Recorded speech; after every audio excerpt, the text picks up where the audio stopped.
Have you ever had a day when you worked all day, but it still felt like nothing moved forward? Your to-do list is 12 items long, but you only finished one thing because you're overthinking, overgiving, and probably just over it. Or maybe you're telling yourself, like, all right, I'm going to keep going. I'm going to stop after I finish this one thing. And that thing turns into hours. You forget to pee, to eat your lunch, and the only win is guilt and exhaustion at the end of the day. You relate to any of that, then you tuned in at the right time. Welcome back to this phenomenal series, The Audacity to Be Booked, Visible, and Paid, where we look at how to get you there. And today we're exploring sustainable success and how to win without burning out. I think that's super important for all of us. I know I'm feeling it right now. We're working so hard putting all these pieces together for y'all. But to help us think differently about sustainable ways to manage our time, especially as high performers, we've all got big goals. We're really driven and ambitious. I had to call in the big dogs for this conversation. So I've got Coach Lee, our corporate productivity coach, author of Lee's Law of Productivity. She's helped high achieving women find the hidden time in their day so they can lead, love, and live without that burnout badge of honor. Like, we're really over that, right? So if you're ready for this heart moment, for this good moment, for this filling moment, come on in, y'all. Get settled as we welcome Coach Lee. Hey, girl. Hey. Hey girl, hey. So good to see you. And thank you so much for hanging out and bearing with me, bearing with us. And it's always good to see you. I'm just looking forward to this conversation. Thank you for having me. Of course. So let's start with this, that just one more thing energy, right? You know it, like I'll rest after I finish this email, after this project, after this launch, after this interview, right? But next thing we know, it's like 11 o'clock. Our body is tight, we're tired. And it's like, we're just not really where we want to be, right? So what is that about? Why is it so hard for us to disconnect from all the things? Society, the hustle and grind mentality of society telling us that we have to be go, go, go. That if you don't do that one more thing, the next person is going to get ahead of you, going to be further along than you. Is just the thought that if I don't do it, somebody else is going to win. If I don't send this email, what if that client signed with somebody else? If I don't do it, who going to do it? Yes, and that thing drives us bananas, right? And what I'm going to say to anybody who's listening, if she's already pushing your buttons and you relate to doing too much, too hard all the time, and for all those reasons, let us know in the chat, right? Let us know what is that thing that really drives you, right? Let us know in the comments because, this is it's such a crazy feeling and it's so easy to get caught up. Sometimes I don't even think we realize how caught up we are, right?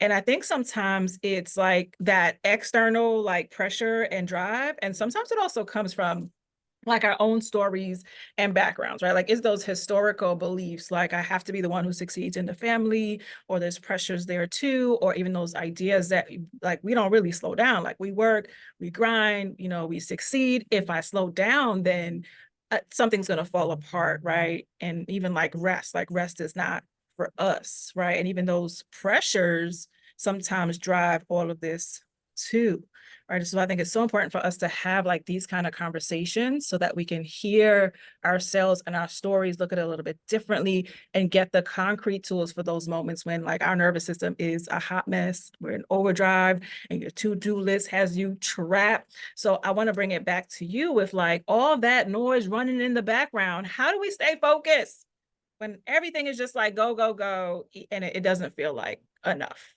One, be reminded that rest is productive. You can't pour from an empty cup. And if you're go, go, go, go, going, at what point are you going to stop, slow down, or pause? Because if you don't do it, your body going to do it for you. And if your body shuts you down, your ability to get back up and go is likely going to look a lot differently. We're gonna be on the struggle And bus. so, reminding ourselves that rest is productive, but most importantly, looking at the list, Mm, because we should have a list so that you can have these things that you're working through, but looking at the list to understand what are the business moving activities. We're talking about being booked, visible, and paid. yes. What's going to actually move the needle to get me those clients, to get me that visibility, to get me to where I want to go?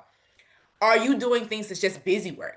Because sometimes that one more email that we're sending, Mhm. that let me do this one more thing, it might be busy work that might not actually be getting you anywhere. So looking to see what is on the list, and of the things that are on the list, what are those things that are going to move the needle? Because you Mhm. talked about earlier that 12 task to-do list and you only got 6 of them done. Mhm. And I bet the 6 that you got done was the easy things that wasn't going to actually move you nowhere. You saved those harder tasks that would actually move the needle for last. So you're saying we should flip it, reverse it, and do the hard task first. Yeah. Yes and no. Okay. Yes, in the sense of if you read the book Eat That Frog, they talk about doing the hardest task first. Yes. Sometimes you do need those quick wins to give yourself that motivation to show up and do it. So sometimes you might do an easy task to get the gears going, especially if you're like, coming off a vacation, Mhm. coming off a slump, not really feeling motivated. So maybe you do those quick win tasks to move you, but you don't want to be in that position to where you 8 hours, 12 hours into the day, and you're like, I need to do this one more thing. And now, like you said, you haven't ate lunch, you haven't went to the bathroom, but the things that you've been focusing on are actually moving the needles. When I say do those quick wins first, I'm talking about things that take 5-10 minutes, literally, to get that win going so that you can then buckle down on that task to get it done. Mm. Now, it really feels like as entrepreneurs that we are always doing something, right? And we may have to revisit the order that we do things, but I think it's helpful to know the signs that our drive to achieve has kind of turned into self-sabotage a little bit, because for some of us, we really are avoiding, we really are stuck, right? Or we're really working in ways that are not sustainable, because like I really think some of us are like locked in and don't even notice that we're there, right? So how do we know? What should we look out for to tell like, mm-mm, it's probably your actions that's messing you up. Is it working? That's my Is the favorite. thing that you're doing working? Right. Is it working for you? No. Because that's probably the clue. And now, if you only been doing it for a week and it's not working, give it time. But like, is it working? What is it? Insanity is doing the same thing over and over, expecting different results. How long have you been doing this? How long have you been hustling, grinding, driving yourself into the dirt, not resting, not sleeping, being cranky? And then I bet if you go back and look at some of that work you might have put out when you was like, let me just do this one more thing, you might catch a whole bunch of typos, errors, mistakes, possibly sent it to the wrong person, got a kickback because you didn't put the email in right. You've made mistakes. Given, we're human. We're not saying we're going to do anything perfectly, but is it working? I know I can be guilty of planning myself to death because I love to plan, but sometimes not being as good on that implementation or follow through. And sometimes the excuse that I use is because I don't want to hustle and grind, I can't stay up to send this one more email because that'd be hustling and grinding.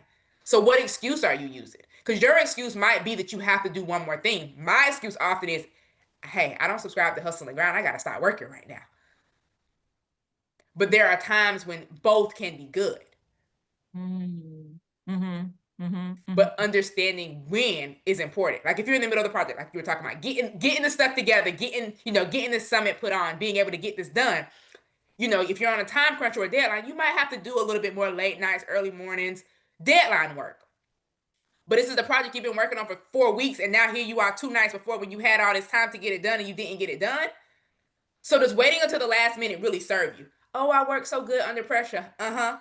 And then That's you a crashed lie. out comatose for the next 2-3 days because you work so well under pressure. Oh my God. I hear that a lot with people too, where they always feel beat after doing the thing, right? Especially if you're in this business space of like launching things. So you're putting out your workshops, your webinars, whatever the case is. So you put all this effort in. Typically it's last minute, but then I do hear afterwards, like they feel that crash, like if there's nothing left and they're beat. But I think you just hit on why. And I don't want that for you. I don't want that for me. Like I love when I finish a masterclass and I'm hyped up and I'm energized and I'm like, what can I do next? Like what can I produce next? Because I'm running off the high as opposed to, oh, I just finished this masterclass and now I just want to sleep for the next 2 days. Like I'm trying to think. I don't want to say never, and it has happened. I can't think of a time that I've ever done a masterclass, hosted something, and at the end of it, been like, "Oh, I just want to sleep forever." I'm like, "Let me tell y'all about what y'all just missed and why y'all need to be in on the next one." Matter of fact, I want to create another one next week. But it's because I've created these checklists and paced myself to try to Right. get it done. Yeah, Uh-huh. you have those hiccups to where I did it one time to where I was doing a class and I went to go live and I swear I tested the links, I tested the live, I did everything right, and we Everything. on there, people waiting and it's not starting. And I'm like, okay, Don't crash out. Here's a new link, y'all. Hop on this one. It's working. I'm here live waiting for y'all. Like, Mhm. but even at the end of that, I was still energized because people waited. People Mm. wanted the information and was willing to do the pivot with me and move on to the next Mhm. thing. Mhm. And so I think that people often have that crash and burn or that crash out after because they've Mhm. hustled and grinded late nights, early mornings for too long. It's Mm. not sustainable. And so Mhm. now your body's like, okay, we made it through. Whew, let me rest. Mm. And resting Mhm. becomes a multi-day process. Right, right. And going back to you said like your body would tell you, right? So now you're kind of forced into rest because you really don't have enough left. And it's just like so good because it comes back to like again those signs that it's not sustainable. And this might be it because it does look like you're functioning on a really high level to push it out and get it out. But what's happening right after? And Yeah. is that really sustainable for you? And it does become like this high. And I want to even say, I think some of us are kind of addicted to that high where it shows up as, but I work better under pressure. But is it the high that you're addicted to, or do you think you are? Mm. Break it down. Tell us more, baby. Because now, look, I'm not speaking fully from experience here, but what I tend to see and what I think is Mm. we think we run out the high because I think you're talking yourself into believe to essentially almost hyping yourself up to do this at the last minute. Oh, I work well under pressure. Mm-hmm. Our body responds to adrenaline. It And so does. if this is something like if you're like, I have this final tomorrow, let's take it back to college days, where Right. you pull those all-nighters to study for this final Didn't know exam. how. Uh-huh. You know that you got to pass this final for your major, for your degree, for your Right. scholarship, so your parents don't, be Right. mad. So you on it like, So you're working well under right. pressure Right. because you know that if you don't show up and perform, what are the consequences?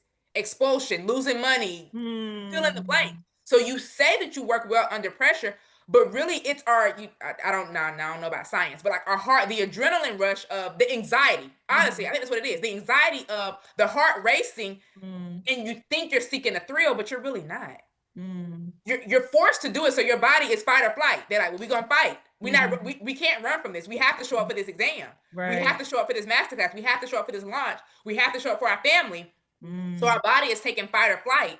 And then once we finish fighting, they're like, oh Lord Jesus, whew, give me a break. And then that's where that crash and burn part comes into play. Because you Mhm. fought so hard.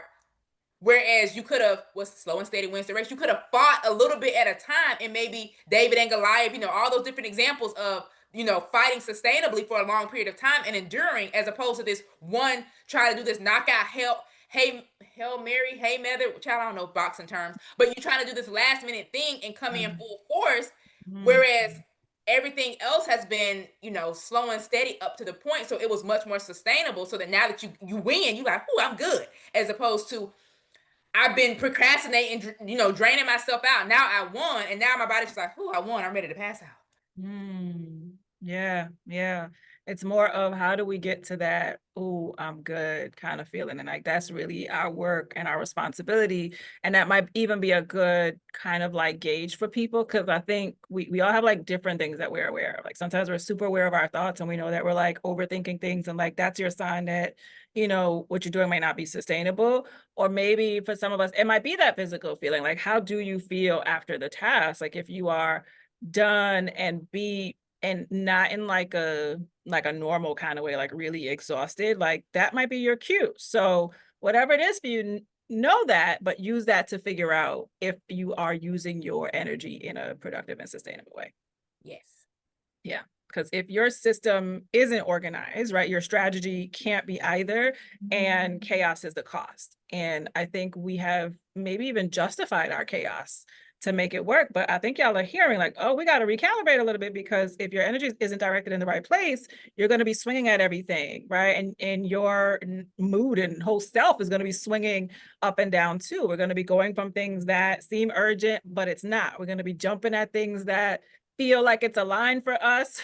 The other day I was at this retreat and I'm trying to focus on all the things that we're doing. At the same time, I'm like, ooh, I like this thing here. I'm gonna go make a whole app for all the things that I'm doing. I'm sitting there trying to do the app and trying to do this. And I had this moment and I was like, girl, why are you trying to do everything now?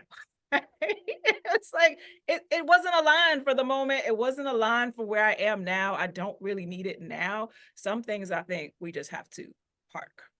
Yes. Yeah. Yeah. And that clarity and knowing yourself and being in tune with yourself is going to be what's going to help you to know what to park and what not to. Yeah.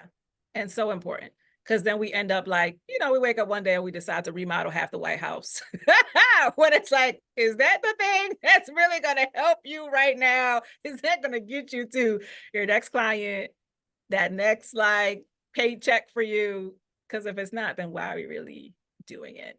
Right. So let's get into this like productivity side, and I think like just all the juicy gems of what you do, and kind of lean into strategy. So I know you have a whole framework for what you do. I'm excited to hear what you'll be sharing with us today. Like, y'all listening, get your pens ready because you already hear she's on fire, honey. Okay.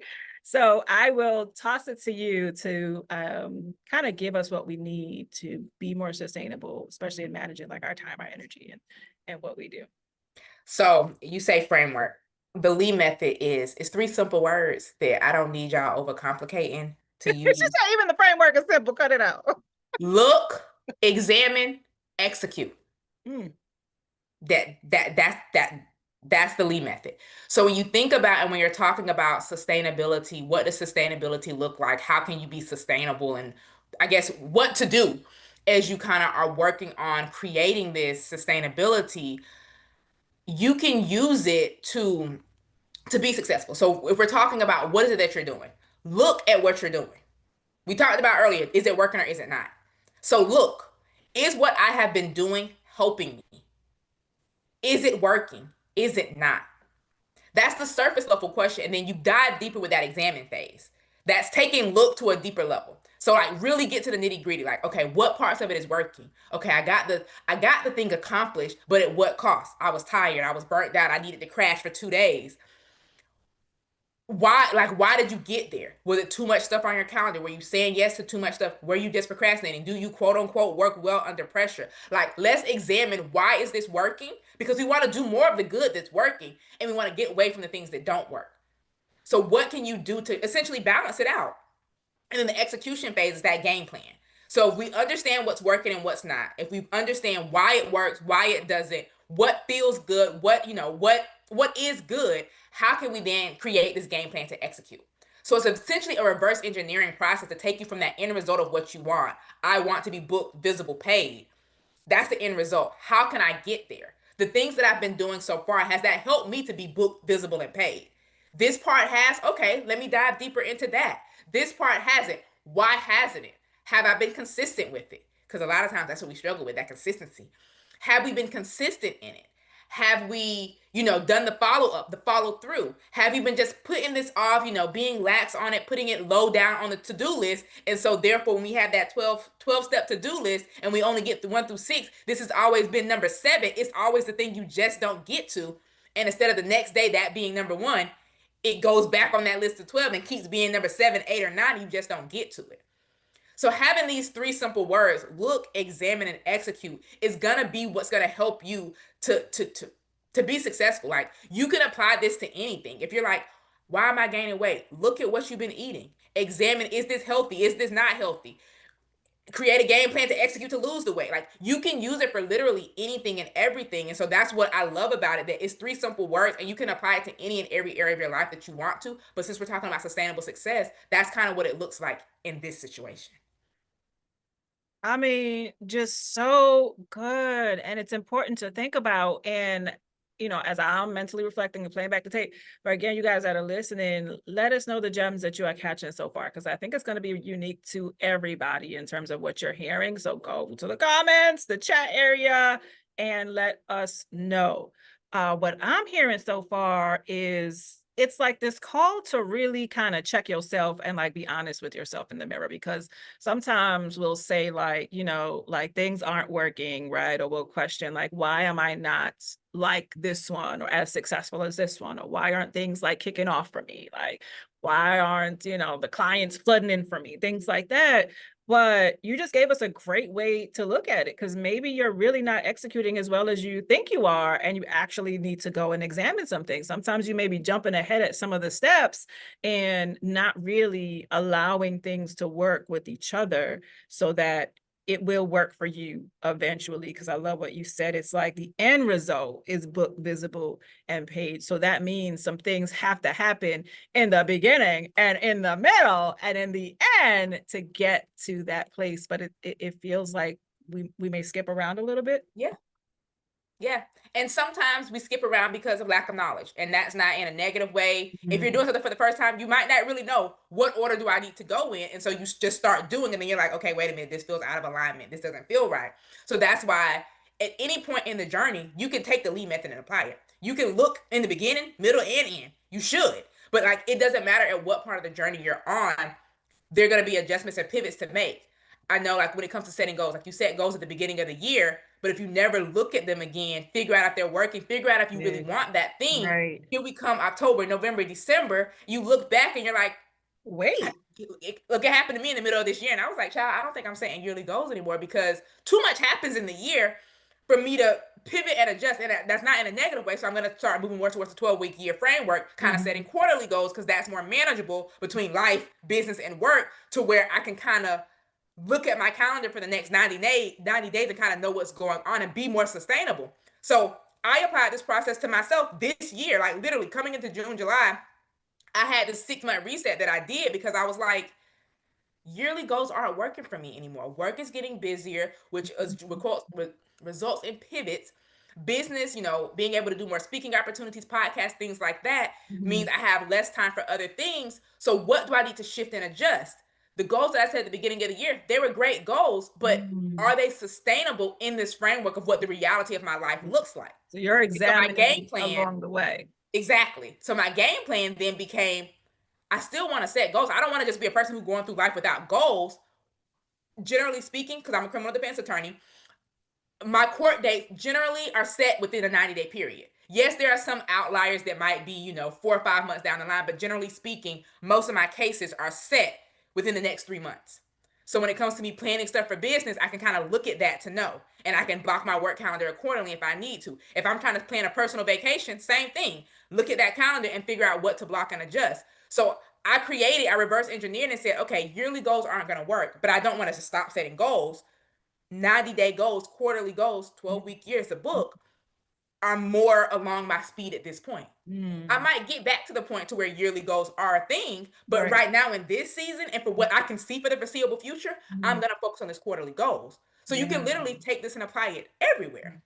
Yeah, yeah. I think the idea is that like we're not waiting to the end to see how we finish, right? We are able to see what's working or what's not along the way, and you can adjust, and that's going to help you to be successful because if we stay on that trajectory of like life is going to happen, work is going to happen, responsibilities are going to happen, what usually gets pushed aside is our goals and the things that we want. We move it aside to make space for whatever's being asked of us.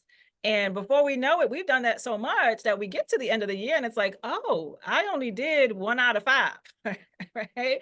As opposed to, I could have been reevaluating this throughout the year and figuring out what needs to shift so that I can actually execute, like you're saying, at different points and maybe finish better, finish stronger at the end of the year.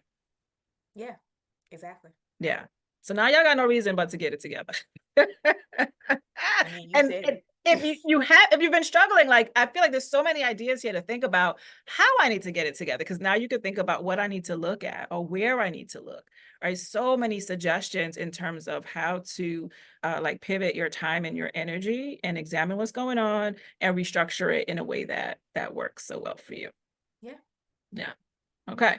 So I'm gonna throw a little question at you. So if you had the opportunity to go back and meet your younger self, what do you think that she needed to hear so that she wouldn't lose track of like what was required of her down the line to like stay in that position of book visible and paid, right? What do you think she needed to hear? What do you think she I needed? guess how young are we going? But I think the answer will honestly be the same. Keep doing what you were doing. For me, planning is something that has been a strong suit of me literally since like elementary school because my mom was a 911 dispatcher, so she had the 2 days on, 2 days off. So we were latchkey kids, kind of had to get ourselves up and out the house. So for me, planning was something that stuck. Like, hey, you need to get up at this time to make sure you're out the house at this time. That reverse engineering, like you need to, your bus comes at this time. So here's what time you need to make sure you're up, through it, each of these steps, like your morning routine, Mhm. brushing your teeth, 8, ready to leave the house, it stuck for me. And so I latched onto it and it has taken me through life. So for me, the answer would be keep doing what you're doing. you gonna see how it pays off. Because when people started asking me like, how did you start doing this? And when people more so when people started, I saw people struggle with it. I was like, what y'all mean y'all struggle with it? Because for me, it's been since elementary school. So essentially it's been ingrained in me. I didn't realize that that was a strength until I realized that people struggle with it. So for me, even getting to coaching was a reverse engineering process. I had this strength that I didn't know people struggled with. And so I'm like, oh, let me reverse engineer and help them. I love that. So you were preparing from since a child for this And didn't even know position. it.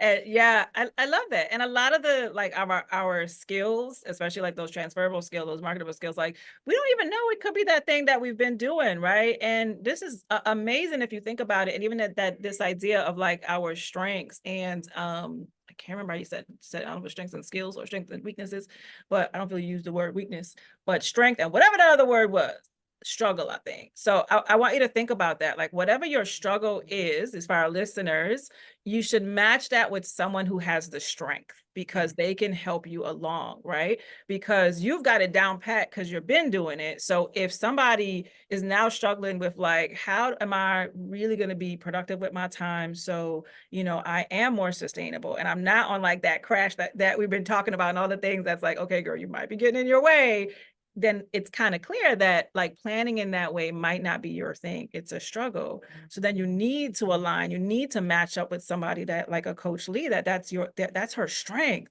So if her strength meets your struggle, like that's going to elevate you to a whole nother level. And I think we have to open our minds up to that as women, especially as Black women in business, Black and brown women, because we don't always like to ask for help, but the help could be the strength that you need to pull you up.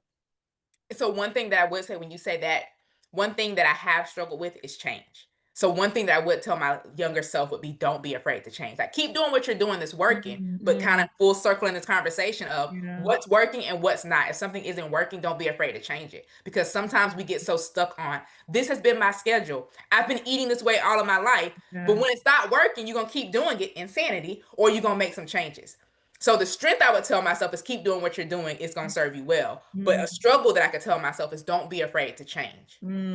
right. So the two need to meet each other so that we Yes. can keep growing. Ah, I love it. Okay. So now tell the people where can they find you? Like we're definitely gonna link all your things.